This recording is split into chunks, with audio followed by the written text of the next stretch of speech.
for yourself. Well, it's okay. You can admit it if you have bought an item or two or maybe 10 for yourself. It's okay. You can admit it.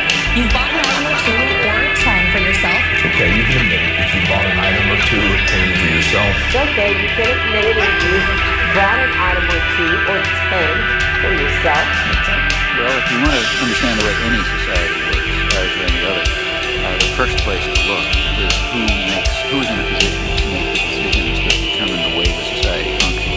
Societies differ, but in ours, the major decisions over what happens in the society, decisions over investment and production and distribution and so on, are in the hands of a relatively concentrated network of major corporations and conglomerates and investment firms and so on. They are also the ones who staff the major executive positions in the government, and they're the ones who own the media, and they're the ones who have to be in a position to make the decisions. They have an overwhelmingly dominant role in the way life happens, what's done in the society. Within the economic system, by law and principle, they dominate. The control over resources and the need to satisfy their interests imposes very sharp constraints on the political system and the ideological system. When you talk about manufacturing consent, whose consent is being manufactured? We can, to start with, there are two different groups. You can get into more detail, but at the first level of approximation, there's two targets for propaganda. One is what's sometimes called the political class. For yourself. It's okay. You can admit it if you bought an item or two or 10 for yourself. It's okay. You can admit it if you bought an item or two or maybe 10 for yourself. It's okay. You can admit it if you bought an item or two for yourself. It's okay. You can admit it if you bought one or two, maybe 3 or 4. One is what's sometimes called the political class. There's maybe 20% of the population which is relatively educated, more or less articulate. They play some kind of role in decision making. They're supposed to sort of participate in social life, either as managers or cultural managers, like say teachers and writers and so on. They're supposed to vote. They're supposed to play some role in the way economic and political and cultural life goes on. Now their consent is crucial. One group that has to be deeply indoctrinated.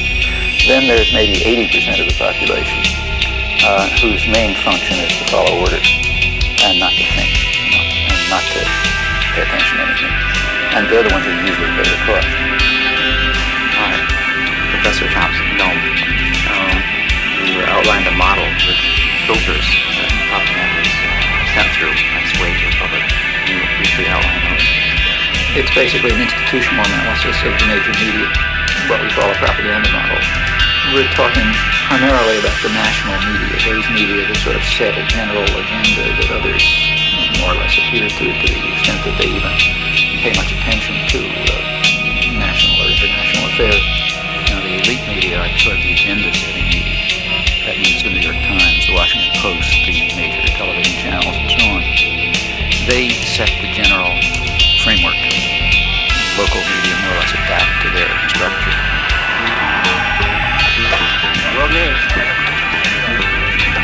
It sounds like it says that there's a veto. I think 628 is a good one. Yeah, but I think this is the opposite sound bite for us. $2. It's got a minute for all the time, so that's... I love this sound bite. And they do this in all sorts of ways, by selection of topics, by distribution of concerns, by emphasis and framing of issues, by filtering of information, by bounding of debate within certain limits. 25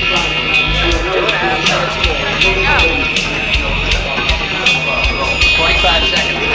They determine, they select, they shape, they control, they restrict in order to serve the interests of dominant elite groups in society.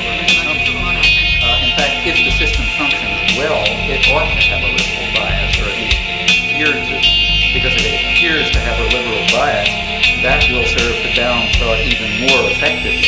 In other words, if the press is indeed adversarial and liberal and all these bad things, then how can I go beyond it? They're already so extreme in their opposition to power. If to go beyond it would be to take off from the planet. So therefore it must be that the presuppositions that are accepted in the liberal media are sacrosanct, can't go beyond them. And a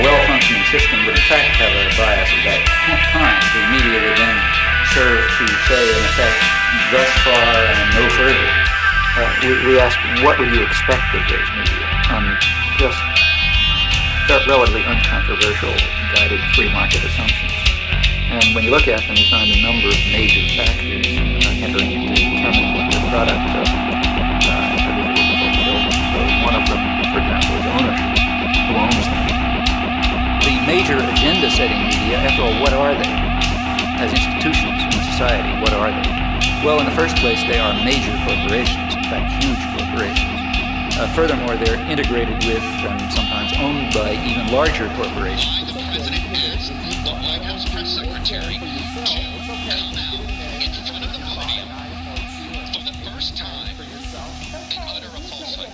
Why did he do that? It undermines the credibility of the entire White House press office.